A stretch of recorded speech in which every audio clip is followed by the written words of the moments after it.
Good morning, everyone. Hello, hello. Hello there, Mr. Wade Phillips. Good morning, Tyler. How are you this morning? Doing really well. I had a honey bun this morning and some Okay. apple juice, so Okay. I am wired. Okay. All right. Well, Wired you're going to with- bring the energy this morning because I'm a little lacking in the energy department. So, It was so awesome last night that you've lost some energy. well, it's been just a long few days. I've had a lot of things Yeah. going on the last few days. Yeah. But I'm ready to roll. Let's do it. Let's do it. So, well, welcome to the After the Sermon podcast. If you're new to this podcast, basically what the format of this is, we commentate on the sermons that were preached usually the day before on our Sunday services, and we commentate on the deeper details of it, deeper questions. We just have a good time talking about that kind of stuff. And so we're going to get into that in just a little bit. So if you're new, hey, type us in the comment that you're watching, if you're with us on live, and also ask questions if you desire. There's a lot of events going on at Northcrest here recently. Whole month of August, we're having Awesome August. Gives a little glimpse into the future of how awesome it's going to be for the rest of this month. So I am excited about the next few days, the next few weeks, the next 2 weeks really. Next Sunday night, in addition to our regular services, which have been lit, I think it's safe to say. Our Sunday night's going to be special. This coming Sunday night, Josh Brady, who is the pastor at Broadmoor Baptist Church in Madison, is going to be here. Josh is a young guy. He's a great preacher, and people are going to love him. And so if you've never heard him before, you want to be here Sunday night because he's going to be a great blessing. That next Sunday morning, so the final Sunday morning of the month, Kevin Ezel, who is the president of the North American Mission Board at Southern Baptist Convention, is going to be here preaching, and somebody we never had before, so he is. I'm excited Can't wait for him. Also, he was my 15-year-old daughter's favorite part of the Southern Baptist Convention when she went a couple of years ago. Anyway, he's going to be here. And then that night, Sean Parker, the executive director for the Mississippi Baptist Convention, will be here. And I love Sean, and he's done a great job with them, and he can preach too. So That's it's awesome. going to be good next couple of weeks. So if your awesome meter is low, you should come to Northcrest for our Awesome August. That's right. The last couple of Sunday nights have been incredible with Fred Luter and Kevin Ham, and just going to keep that going. Awesome. We have a lot of people going back to school as well. This is August. Y'all be in prayer for our college ministry, our high school ministry, middle school ministries as we seek to reach out to all of these students. We're going to have a really awesome start of the year, I do believe. So it's going to be really awesome. We have been going through a series in Ecclesiastes. This is our second week. I have been so excited to get to this book, it's a very is a right word to describe it daunting? Maybe it's a challenging book, that is for sure. It's challenging to read. It's challenging to preach. And I've had a couple of people tell me, like when you said, I think I've had several people say, when you said we were going to go through Ecclesiastes, I was like, oh no. But they've come back to me afterwards. They said I was wrong. It's been good. Yeah. So it is a challenging book, and it can be a depressing book when you read through it the first time. But Solomon is making a point throughout it all, and that point is like this stuff that you're chasing in your life is just not worth it. Been there, done that, got the T-shirt, and it is not worth it. Right. I feel like this book is a good slap in the face to those who need a wake-up call from the foolishness that they're in of life. But then it's also in its depressing tones, if you want to call it that, which I think there's such light in the book. It is, I think, an encouragement to those who are lacking in purpose, because there's a deep message with Ecclesiastes that we get into, that you have been going into over the past 2 weeks. That's why I'm so excited, because it reaches both of those camps. It does. It's a warning that all the stuff you're chasing is not going to bring you ultimate satisfaction, but it is also it also should be an encouragement that there is a place where that kind of satisfaction can be found. Right. So let's take a step back from not yesterday's sermon, but the sermon before this, Ecclesiastes 1. It was the opener for the book. it starts off with saying that, I need to pull it up, but it says that, these are the wise words of the preacher, son of David, which is King Solomon. And then he starts to begin off with the famous words, vanity of vanities, all is vanity. So define that word vanity again, because we're going to hear it a lot. Yeah, depending on your translation, it says vanity or futility or meaningless is another translation that we see. And so I don't always get in very deep into language stuff when we're talking about the Bible, but this is one where it's really important to understand, because this word that Solomon uses here is one he's going to repeat over and over again throughout this book. So if you don't understand it, you're going to miss out on the meaning. And so the Hebrew word is the word hebel, and that word hebel literally means vapor, and it's a vague word on purpose. Sometimes when he talks about life being hebel or vapor, sometimes he means it doesn't, it is meaningless. Sometimes he means it's absurd. Sometimes he means it's confusing or frustrating. But always it is like it's a vapor. You can't fully comprehend life. You can't fully understand it. No matter how much wisdom you get, you're never going to be able to fully get your arms around it. It's like, as he says, chasing after the wind. You're never going to catch it. Yeah. And so the author of this book was King Solomon. And yesterday you described about how King Solomon, how he received this wisdom or this blessing by God. Yeah. This was after the splitting of the babies, right? Well, he didn't split it. That was an example of his great wisdom. After the blessing, right after the blessing. Yeah, so he comes to the throne as a very young man, and he's concerned that he's not going to be able to lead well. And so God appears to him in a dream and asks him, what can I do for you? And he says, I need understanding. I need wisdom. I need to know how to govern what is right and wrong and all of that. And God says, well, that's a great thing to ask for. And so I'll give you that. And because you didn't ask for honor or wealth, I'll also give you honor and wealth to go along with it. And so this begins this lifelong quest that Solomon goes on to gain more and more and more and more wisdom. Wow. That's good. I loved how you described at one point how, maybe King Solomon could have felt, I forget how you described it, how he could have felt in light of what King David did. How did you describe it? He could have felt what? Less than. I mean, King David is the great king of Israel, and he'd watched how his father had served the people well, and it could have been intimidating, daunting for him to come follow into those footsteps. He'd been co-regent with David toward the end of his reign, but he still felt very inadequate when it was compared to his father, who was the legend, for lack of a better word. And so he was concerned about that, and so he needed that wisdom, and the Lord gave it to him. Yeah, that's good. And I love how you describe that, because I think a lot of people can find themselves in a place of, because I think King David was definitely a symbol of breaking the curses that have been over Israel for a long time, right? So he was definitely a symbol of that, of kind of returning to God in a sense. And now that King David had established this new, I think just this new system that I think honored God in majority of ways. Now King Solomon was kind of given this in his lap, right? He didn't really have to earn it per se. And I think in life too, when we come from places, because I think about all the things that God has blessed me with in my life, right?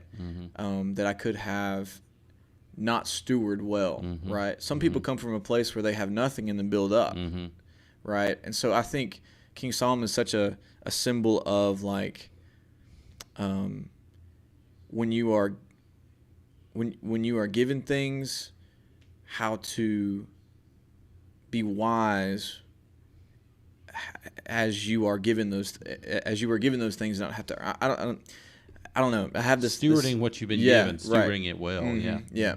And so as we get deeper into this, Ecclesiastes 1, it went into this in the very let's see, verses 1 through 11. It went through this very poetic speech about how there's nothing new under the sun, that all the cycles are the same. And so describe his heart as he's going through these thoughts right here. Solomon's just like, I've experienced it all, and life is frustrating and unchanging, and, eventually you're going to die just like everybody else. And so that's why people have seen Ecclesiastes as somewhat depressing in all these times, and he says there's nothing new under the sun, and we talked about last week how there was nothing new under the sun until there was, and that was Jesus, who was new under the sun, and he did change everything. And so this is ultimately pointing us to the fact that without Jesus, all of us are in trouble, and the world is in trouble.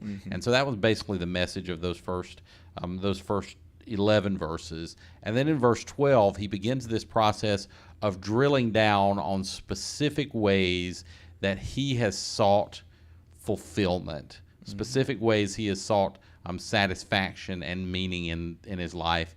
And then he explains how they've not held up. They've not done that. So he begins with the very thing that was his life's long quest, the very thing that God had given to him at the very beginning of his reign, and that is wisdom. And he says, I have pursued wisdom like nobody else has ever pursued wisdom.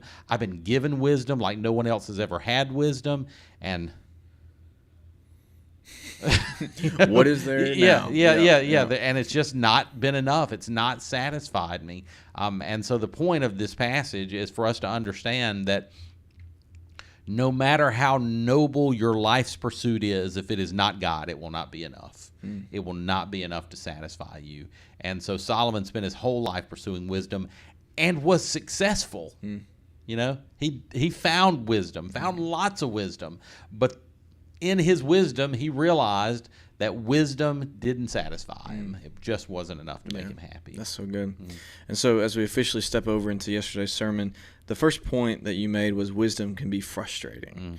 That, like you just mentioned, his life mission was to acquire all the wisdom of the world, and that he describes it as a unhappy business, which is insane. That's really one of the most shocking things in this book, that God gave him this wisdom, that he pursued this God-given thing, this God-given gift, and he says, this thing that God has given to the children of man to do is an unhappy business.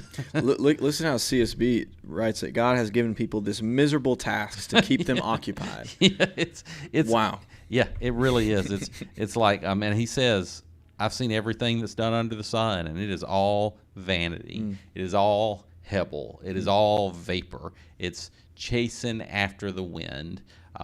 And so the point he's making is life can just be, even when you gain wisdom, it can still be very frustrating, because what you learn in your wisdom is that things don't work the way they're supposed to. They don't always work the way they're supposed to. Right. Even when things, even with the greatest amount of wisdom you can possibly find, things don't always work out the way you would think to it. So there are certain rules to life. There are things that are right and wrong, and like those are black and white. But there's a lot of stuff about life that is not black and white. It is shades of gray. And if you treat it like a math problem, you're just going to be disappointed by it. If you always think that life is going to turn out, if I do this, then this is going to happen, then you're going to find out otherwise eventually. Life is not a math problem. Right.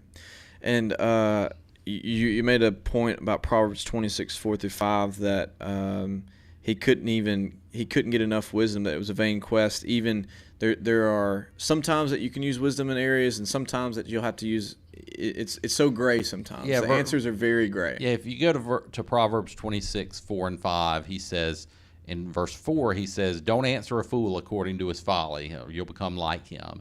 And then in verse 5, the next verse, he says, answer a fool according to his folly. You don't want him to continue to be foolish.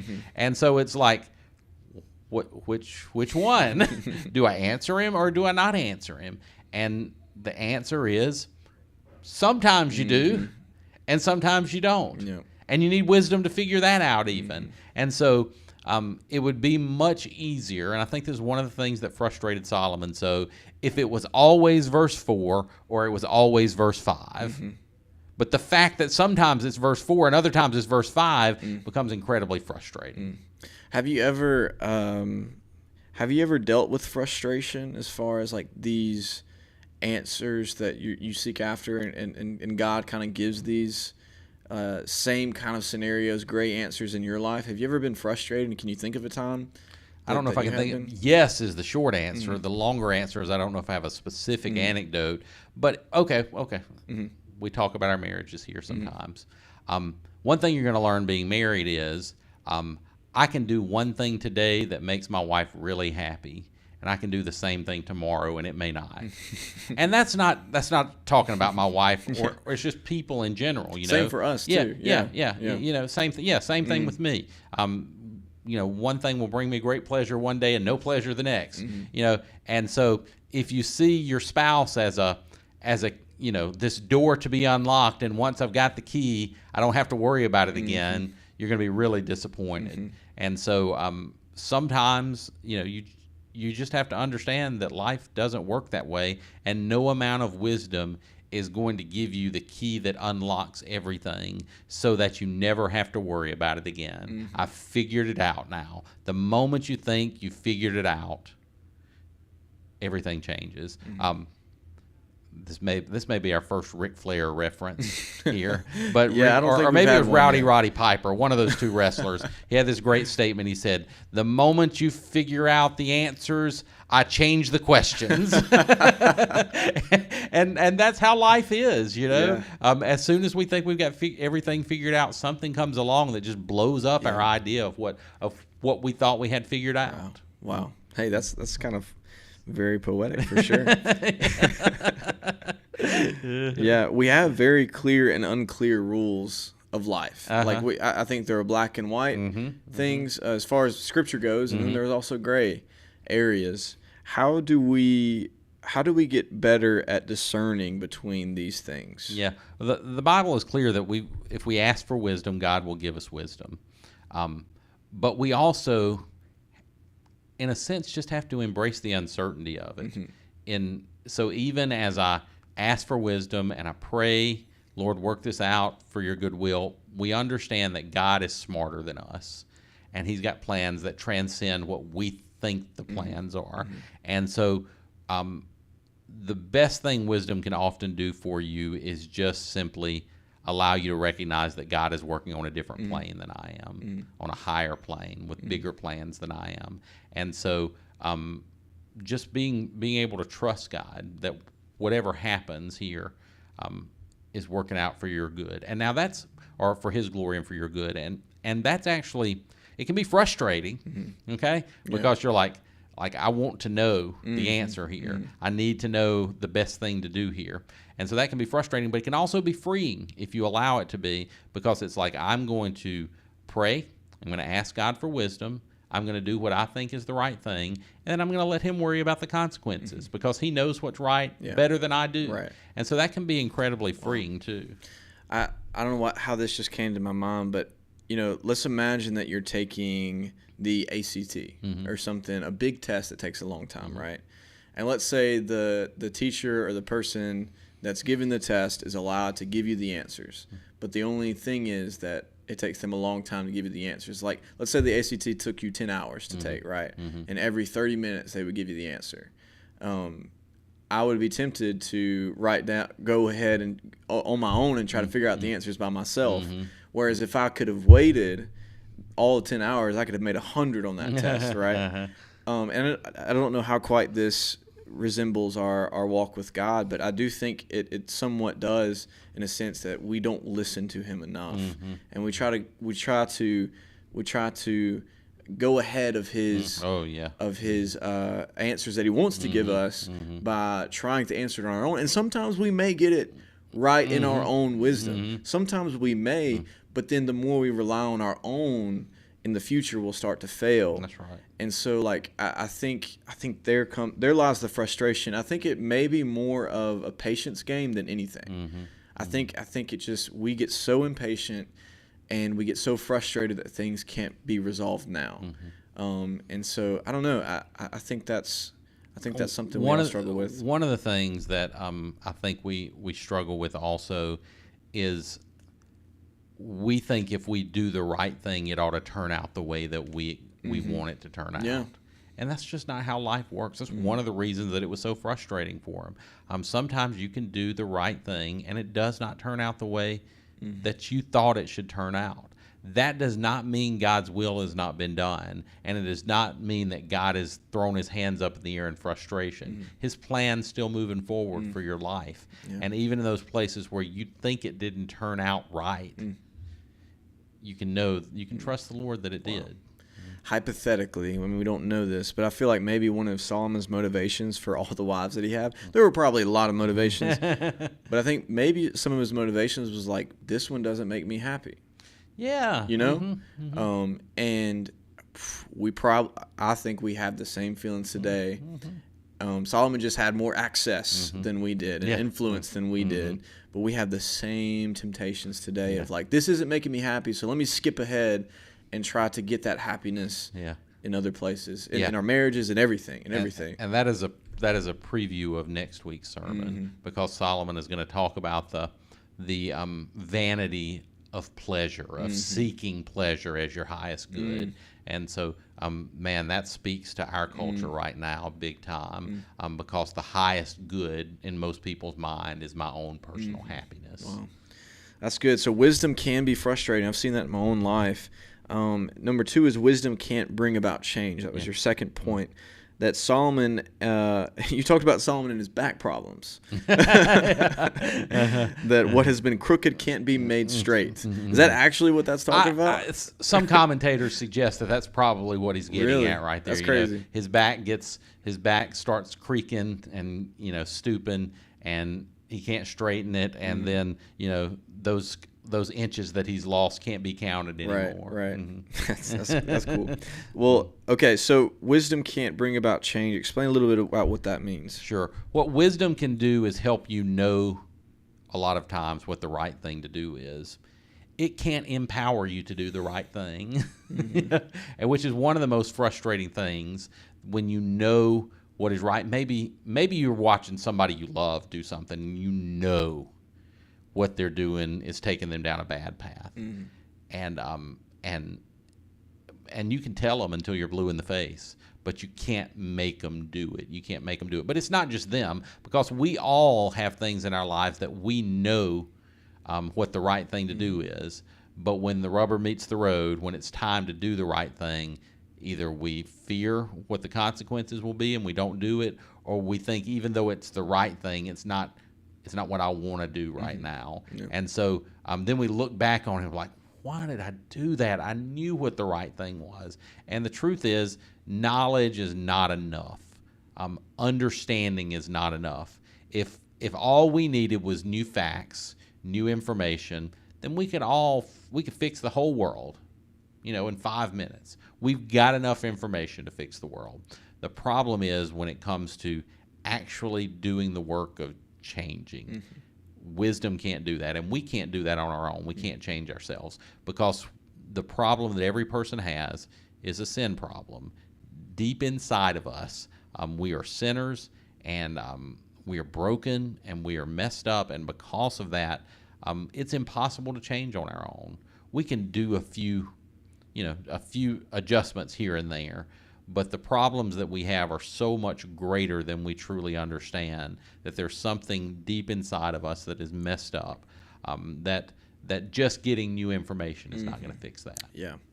I think this is where a lot of young people mess up. I have been I have done the same thing of the zeal for the Lord causes me to almost become desperate to I want to go out and do all these kinds of crazy things and do all this stuff for the Lord and I don't think that zeal is wrong, but I think what tends to happen is a lot of young people, including myself, have this passion for change, have this passion to change their communities, change their schools, change and not just young people. I know there are older people who feel this way as well, maybe new Christians, but I've found my own self that I've often been burned by the outcome of the attempts. And then it kind of leaves me, and it leaves me in this like, well, was that even good? You know? And so just this overzealous attitude towards doing these things. I don't know. How should we approach this? How should we approach engaging in attempting to change the world, if that makes sense? Like that passion or zeal. How should we contain it? That passion and zeal is a good passion. Everyone should look out in the world and think something's not right. You know, if you can look out on the world and miss out on the fact that something's not right, then something's wrong with you. You know, and so that should follow with the desire of what can I do to make things better. That's a good desire and a right desire.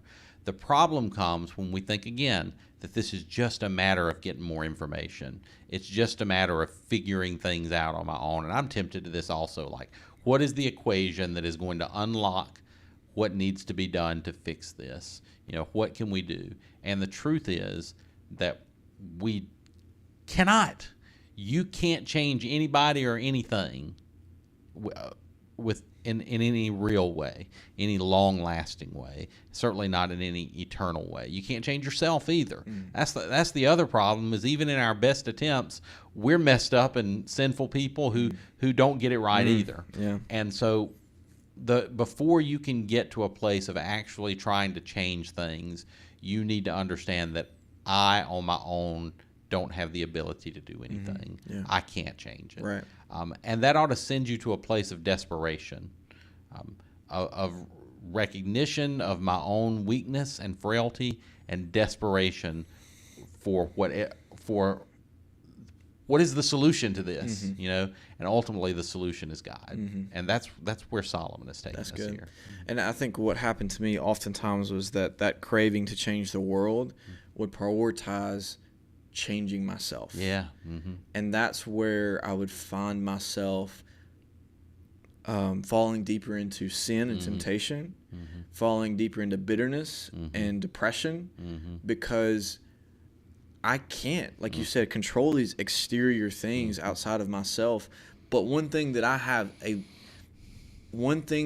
have utmost responsibility for is myself, in the sense that, like you said, only God can change us from the inside. Only He can change us, but we have to let Him. And That's sometimes we can get so distracted by the exterior, the ministry, all this type of stuff, that we forget that we need mending every day from the inside and building up every day on the inside. And I think once you do that, then the people around you will benefit. The communities around you will benefit. And what's more important, man, I've learned this so much recently. I think the Lord has been teaching me this so much, is just how important it is to impact your inner circle. Like that inner circle is so important. Your family, your friends, your church, your community, the people that you're around the closest. If you're not impacting them, and you're overzealous for the rest of the world, you're missing out on the most important circle you have. That's right. And I had been tempted to neglect that inner circle a lot.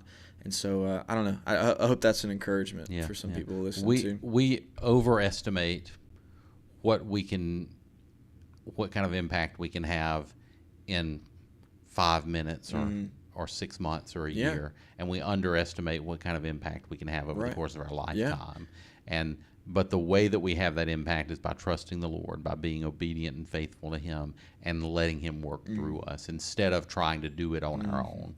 I mean, I think of the story of the Good Samaritan, right? Where what were the motivations? One was a minister, essentially. One was a different race, different ethnicity, and whatever. But that's a whole different thing you can unpack. But I think one thing we can unpack from that story is, don't let your schedule, your routine, or your you think that these things, don't miss the moment around you, especially for those at a gas station, at a restaurant, your waiter, like those people that you brush against every single day. And if we get so inside of our minds about all these other schedules and stuff, we're gonna miss those moments. No doubt. Okay, another question I have is, can we how much should we prioritize practically changing our lives, right? Balancing the practical aspect of stewarding our habits versus the relationship with the spiritual, right? Letting God transform our lives too, right? What is the relationship between spiritual and practical transformations? Yeah, practical transformation is important, and it's not something to be ignored, but you got to get the order right. So, if I think that I need to change myself so that God is pleased with me, then I'm just going to be miserable. But if I recognize that God is pleased with me and is going to change me, then the things that I do as an outpouring of what He has done for me begins to really be what changes me. So we can get so focused on the practical that we get self-focused and think this is all up to me. Just got to ball my fist up, grit my teeth, and get it done. And that only leads to misery. But if we take it from the angle of, okay, this is what Jesus has done for me. This is what Jesus has given to me. This is why I'm thankful for the gospel and what God has done through Christ for me. He's done this for me. And we remind ourselves, we preach this message to ourselves over and over again. And we do that, and we begin to see our hearts being changed to where before, when I was trying to do the work on my own, I wasn't getting it done, and I was also miserable while I was doing it. But now that I've focused on what Jesus has done for me, my heart has been changed to desire to do these things differently, and I've also been empowered to do them in such a way where they're not as frustrating as they used to be anymore. I'm not perfect, but they're not as frustrating as they used to be in trying to do them anymore, because I'm working through the power that God has for me. So the practical is not unimportant. The practical is extremely important. That's all. You go to Proverbs. The Proverbs are all about the practical. But if you get it out of order and think that it's just me that's got to do this, that's when it becomes misery. So the beginning of the path of changing your habits is a transformation of your heart from the Holy Spirit. And then the practical side of things fall into place, the motivation to do those things. Let me give you an example of this. Back 20 years ago, there was a famous book, and in some ways a really helpful book, called Every Man's Battle. You may have heard of this. It was a book about how men deal with lust and things like that. And it was full of practical tips, which could be very helpful tips. One of them was the idea of bouncing your eyes. I don't know if you've ever heard that phrase or not, but it's like when you're tempted to look at a woman in the wrong way, you bounce your eyes. You're like, like you see the temptation, you just move your eyes. Great practical advice. But if that is severed from the gospel, it just becomes legalism. And so the right way to see that is, this is what Jesus has done for me. This is who He's turning me into. Therefore, because of what He's done for me, in response to what He's done for me, I know that I can't look at women the way I used to. And so what I'm going to do is, when I'm tempted to do that, I'm going to bounce my eyes. But if it's just bounce your eyes, a Muslim can do that. An atheist can bounce their eyes, but it's not coming from a changed heart. So that's what we need. We need a changed heart. And ultimately, you'll give up on that stuff, because you'll say, "Oh, well, that didn't work." I bounced right back. Right. But a changed heart will begin to do those things and use it practically. That's good. And that's something that I have in my walk with lust, and coming out of an addiction to porn was, I had to find this balance between the practical and the spiritual, because there were moments I leaned too much into the practical. Right, I'm such an advocate for, like, if you're struggling with it, put your phone outside your room. If you're struggling with it, put a code on your phone that you can't have any access to it. Right, I'm such an advocate for that. But even still, after all the walls that you put up from your heart, there are still holes for the enemy to get through. That's right. And But the greatest weapon is if he gets through. It's just like you said, the greatest moments of temptation, the best weapon against temptation, I should say, has always been like, Holy Spirit, renew my mind. That's right. Renew my mind. That's it. You know, Jesus talked about practical, and sometimes like in a really radical way, like if your right eye causes you to sin, poke it out kind of way, you know. So Jesus talked about that, but he never severed it from what he did. And so when we do that, that's when we make that mistake, when we think that that the practical is all that matters. Because it takes more than practical advice to help us. Right. Okay, so let's get to the third point, last point, that wisdom isn't God. And I think this is such a great point. Solomon may have proclaimed, you said, "Self, you done it. I've examined everything, but it was not enough. It is all a vapor." And oh my gosh, I think it's such a good point, because for me, I am a very, to a fault, a lot of times a deep thinker, as far as like I ask why so much, and then I just don't, I miss I ask why so much and think about the reasons for things so much that I just miss that things are there. So I am in my mind a lot. And you can ask Alex this like so many times. I think she gets it the worst, because when I go home and like, she's doing all this other stuff in the house, like I'm just in there like thinking and researching new knowledge and new stuff on my phone, like watching YouTube videos of, random things like archaeology in the Bible, whatever, all this kind of stuff. And nothing's wrong with any of that. As a matter of fact, I think I've told you this before. One of the main jobs of a pastor is to sit quietly and think. That's one of the main things that we're called to do. But he makes this point here in verse 18. He uses another proverb, and he says, "In much wisdom comes much vexation." And that's a word I really like anyway. I think the word vexation is a cool word. But he's like, the more I know, the more perplexed I am by it, the more vexed I am by it. And he says, more knowledge leads to more sorrow. And the reason that's the case, the reason that it doesn't ultimately satisfy, is because it was never meant to, because it's not God. Only God satisfies, and until we recognize that, we're never going to find satisfaction and fulfillment and meaning in our life, even if we're pursuing the most noble of tasks, getting more and more wisdom. The reason wisdom can't change anything is because wisdom's not God. And until we recognize that we need God to change us, then we're just going to continue to have vexation. Yeah, that's so good. Knowing the answer doesn't fix your heart problem. That's right. It does not. And I mean, there's so many times I fall into that trap. Yes, me too. So many times. Me too. It's like, I know the answer. Why do I still feel this way? But relationship, that knowing that you are his, that he is in control, that he loves you beyond comparison, but beyond anything, that he is the answer to the holes in your heart, to the evil in the world. Like knowing that, and knowing that you're secure, that you don't even have to think. Knowing that you can be okay, that you are okay right where you are, that is such a different feeling. And that's so good, that we should not worship wisdom.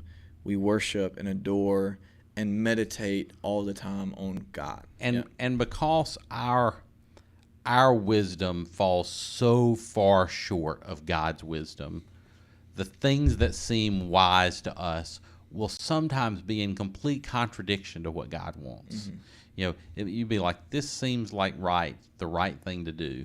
And maybe if life was an equation, it would be.